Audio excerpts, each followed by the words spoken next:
আসসালামু আলাইকুম রহমতুল্লাহ। আজকে লাইভে চলে আসলাম। এখন আবার একটা কথা না বললেই নয়, যে কথাটা বলার জন্য এখন লাইভে আসলাম।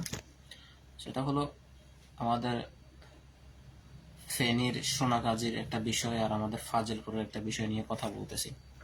যেটা হচ্ছে, কিছুদিন আগে ফেনীর সোনাগাজীতে একটা দোকান চুরির ঘটনায় সে দোকানে চুরি করতে গিয়ে চোর এবং চোরের মা মিলে দোকানের মালিককে হত্যা করেছে।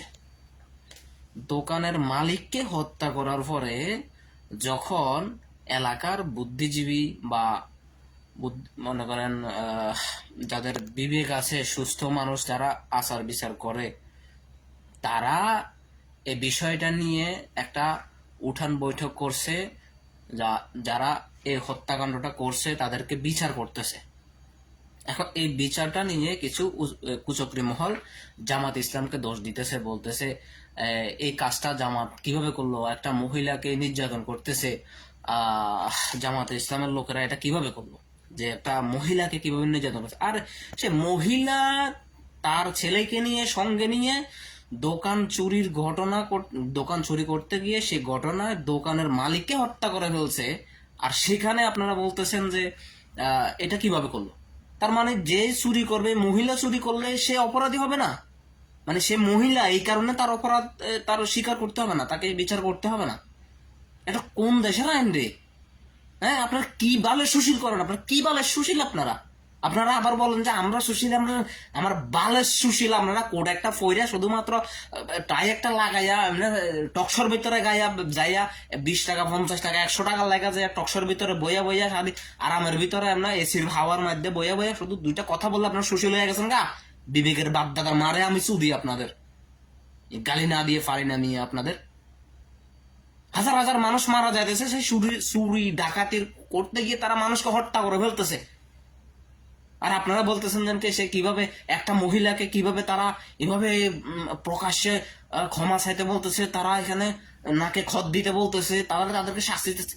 কি বলেন আপনারা? হ্যাঁ, কোনো বিষয় না জেনে না শুনে কোনো শুধু কথা বললেই হলো। আর বলতেছে আমাদের ফেনীর আমাদের ফাজিলপুরে নাকি কি জামাতের সন্ত্রাসীরা একটা আওয়ামী লীগের ছেলেকে কিডন্যাপ করে নিয়ে হত্যা করে ফেলতেছে। যে শালা ভিডিও করতেছে, হালার কি চোখ আছে? চোখ আছে হালা? সত্য না যায় না, একটা মানুষের উপরে দোষ দিয়ে দেবে, একটা দলের উপরে দোষ দিয়ে দেবে, একটা দলের বদনামি করবে? হ্যাঁ, এগুলো কোনো কথা? সত্য না যায় না, না শুনে আপনারা কেন একটা দলের উপরে দোষ দেন আপনারা? হ্যাঁ, সেটা আওয়ামী লীগ হোক, সেটা বিএনপি হোক, সেটা জামাত ইসলামী হোক, সেটা যেই হোক, শুধুমাত্র মানে জামাতে ইসলাম নামটা আসলে মানে আপনাদের অ্যালার্জি হয়ে যায়। আর সে জামাত করুক, বিএনপি করুক, আওয়ামী লীগ করুক, কোনো ম্যাটার না। ম্যাটারটা হলো সে অন্যায়টা কেন করবে। অন্যায় করলে তাকে শাস্তি দিতেই হবে। আর মাথায় টুপি থাকবে, গালে একটু দাড়ি থাকবে, সে যে দলের হোক, নাম আসবে জামাত ইসলামের। মানে ইসলাম কেন তার নামের সাথে লেগে আছে। আর সারা দুনিয়া থেকে ইসলামকে মুছে দেওয়ার জন্য যে যে চেষ্টাগুলো করতেছে। আর বাংলাদেশে আমরা 95% মুসলিম কান্ট্রি দেশ, আমাদের 95% মুসলিমের দেশ। আমাদের দেশে আমাদের মুসলিমদেরকে ভালোভাবে বসবাস করতে দেয় না শুধুমাত্র হিন্দুস্তানের হিন্দুত্ববাদী নাস্তিকরা। যে বাংলাদেশে ইন্ডিয়ান নাস্তিকরা আছে, যে রয়ের দালালরা আছে, তারা তারা এই দেশে বসে, এই দেশের মাটিতে বসে, এই দেশের হাওয়া বাতাস গায়ে লাগিয়ে তারা এই দেশের বিরুদ্ধে ষড়যন্ত্র করে। আপনারা যে এই দেশের বিরুদ্ধে ষড়যন্ত্র যেগুলো করেন, সেই ষড়যন্ত্রগুলা আপনারা দেশের উন্নয়নের কাজে লাগান না।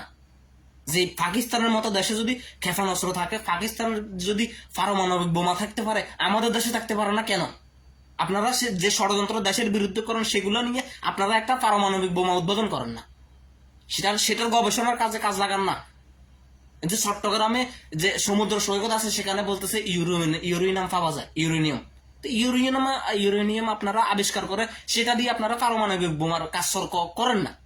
আপনারা কেন শুধুমাত্র বাংলাদেশ এটা করতে হবে, এটা করতে হবে, ওইটা করতে হবে, বা ইন্ডিয়ার সাথে সমঝোতা করতে হবে, সেটা করতে হবে? কেন? নেপালের মতো ছোট কান্ট্রি একটা যদি তারা যদি ইন্ডিয়ার সাথে সমঝোতা না করে, তাহলে আমাদের কেন করতে হবে?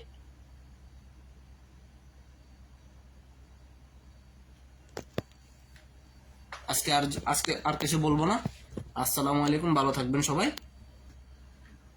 ভুল যদি করে থাকি, কিছু ভুল করে থাকলে মাফ করে দিবেন, আর ভিডিওটা শেয়ার করে দিবেন আমাদের ফেনী এবং আমাদের ফাজিলপুর বাসী এবং সবাইকে দেখার জন্য অনুরোধ করতেছি। এই ভিডিওটা একটু শেয়ার করে দেন।